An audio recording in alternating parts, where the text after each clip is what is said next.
Okay student, हम लेके आए आपके लिए आईआईटी जेईई का एक और question. For what value choice A and B is the function F X is equal to X square X less than C और A X plus B X is greater than C is differentiable at x is equal to C. हमें ये given दे रखा है, ठीक है।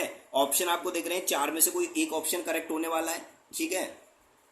तो सबसे पहले आप बात को समझेंगे, यहाँ पे बोला गया है डिफरेंशिएबल। जब डिफरेंशिएबल बोला गया है तो इसका मतलब ऑब्वियसली वो कंटिन्यूस रहा होगा। जब कंटिन्यूस रहा होगा ना, जब डिफरेंशिएबल की बात हो रही है तो कंटिन्यूस तो रहा होगा ना, क्योंकि डिफरेंशिएबल ही गिवन है। तो सबसे पहले कंटिन्यूस की थोड़ी सी हम बात करेंगे। यहाँ पे एक कंटिन्यूस रखने के बाद हम एक कंडीशन टेक करते हैं at x is equal to c पर। तो आपको पता है कंटिन्यूस कहता है left hand limit equals to right hand limit equals to function होता है। आई होप ये बात क्लियर होगी। अब लेफ्ट हैंड लिमिट क्या है हमारे पास, limit x tends to C negative F X is equal to limit x tends to C positive F X equals to limit x tends to C F X. ये बात clear होगी।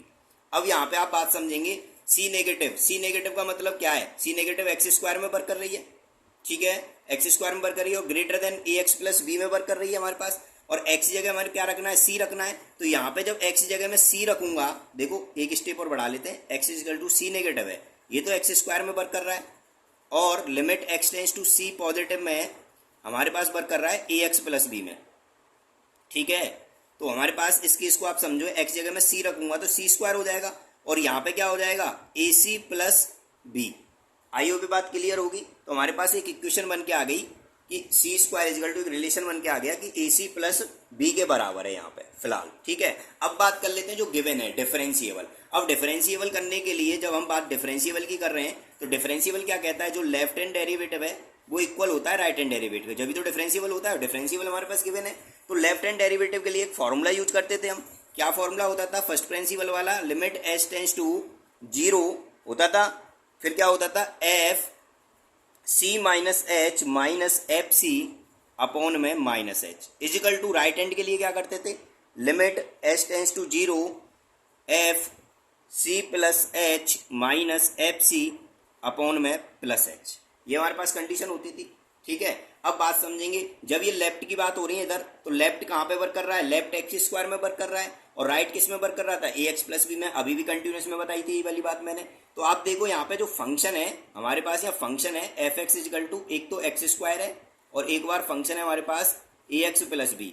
ये कब है, लेफ्ट हैंड डेरिवेटिव के लिए और ये कब है, राइट हैंड डेरिवेटिव के लिए। मैंने ये यहाँ पे भी लिख दिया आपको ताकि समझ में आए, ठीक है। लेफ्ट हैंड डेरिवेटिव में जब मैं सी माइनस एच रखूंगा, एक्स की जगह रखूंगा, तो फॉर्म कैसी बन जाएगी, limit H tends to zero c minus h का होल स्क्वायर माइनस एक्स जगह क्या रखना है इस बार, सी स्क्वायर अपॉन में minus H is equal to h tends to zero, right में कौन से में रखना है, इसमें रखना है, एक्स की जगह सी प्लस एच रखना है, तो A bracket C plus H plus का बी और फिर क्या रखना है, सी रखना है, तो A C plus B. I hope ये बात क्लियर होगी। अपॉन में एच चल रहा है। अब इसको बस हमें सॉल्व करना है, कोई ना कोई हमें कंडीशन मिलने वाली है। तो सबसे पहले limit H tends to zero A minus B का होल स्क्वायर हो जाएगा, A square plus B square minus two A B minus C square पीछे चल रहा है अपॉन में माइनस का H is equal to limit H tends to zero, यहाँ पे आप देखो मल्टीप्लाई करते हैं, A C plus A H plus B minus A C minus B upon में एच। तो देखो यहाँ पे ए सी से ए सी कैंसिल हो गया, बी से बी कैंसिल हो गया, यहाँ पे सी स्क्वायर से माइनस सी स्क्वायर कैंसिल हो गया। तो आप ऊपर से देख पा रहे हो यहाँ पे कॉमन क्या आ रहा है, एच कॉमन आ रहा है। क्या कॉमन आ रहा है, एच। तो सबसे पहले मैं एच कॉमन ले लेता हूँ, तो यहाँ पे बचेगा h minus two c upon में minus H is equal to limit H tends to zero, यहाँ पे हमारे पास क्या बचा, ए एच अपॉन में एच, तो एच से एच कैंसिल हो गया, यहाँ एच से ये वाला एच कैंसिल हो गया। आई होप ये बात क्लियर होगी, आपको समझ में आया होगा इतना। इसके बाद आप देखें यहाँ पे h की जगह मुझे जीरो रखना है, h की जगह क्या रखना है, जीरो रखना है। जब मैं h की जगह जीरो रखूंगा तो यहाँ पे रिलेशन क्या बचेगा, माइनस टू सी बचेगा केवल और अपॉन में क्या बचेगा, माइनस वन। आई होप ये बात क्लियर होगी। इसके बाद h की जगह मैं यहाँ जीरो रख ही नहीं पाऊंगा, केवल a बचा, तो a बचा, माइनस से माइनस कैंसिल, तो फाइनली a बराबर क्या आया, टू सी आया हमारे पास। तो एक रिलेशन हमारे पास यहाँ आ गया, a इक्वल्स टू टू सी। अब बात कर लेते हैं कि हमारे पास फर्स्ट रिलेशन था ए सी प्लस बी, ठीक है, और a बराबर क्या है यहाँ, टू सी। तो मैं इसको पुट कर देता हूँ, पुट इन फर्स्ट में, पुट इन फर्स्ट जो फर्स्ट इक्वेशन बनाई थी। अब फर्स्ट इक्वेशन चेक कर सकते हैं। फर्स्ट इक्वेशन थी हमारे पास C square is equal to A C plus B. अब यहाँ पे देखो ए की जगह कितना आया है, ए की जगह आया है 2c, तो इसमें पुट करता हूँ C square is equal to 2c multiply C plus B. तो सी स्क्वायर इजकल टू कितना आ गया 2c स्क्वायर प्लस बी। अब यहाँ से बी इजकल टू कितना हो जाने वाला है, बी इजकल टू हो जाएगा minus C square is equal to B. तो B is equal to minus C square आ गया हमारे पास। तो हमारे पास थर्ड रिजल्ट ही आया।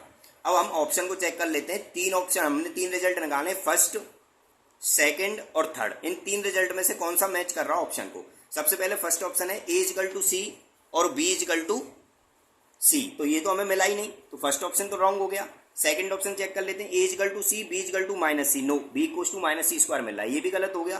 थर्ड ऑप्शन चेक कर लेते हैं, A is equal to minus C square, A is equal to minus C square, A is equal to 2c मिला था, ना कि ए इजकल टू 2c मिला था, ना कि हमें, देखो यहाँ पे देख लेते हैं आराम से, ठीक है। तो ये मतलब थर्ड भी गलत है। फोर्थ ऑप्शन चेक करो, ए इजकल टू 2c और फोर्थ ऑप्शन में b is equal to minus C square, तो इसका मतलब फोर्थ ऑप्शन हमारा करेक्ट है। आई होप ये क्वेश्चन क्लियर होगा और बहुत अच्छे से समझ में आया होगा। Thank you.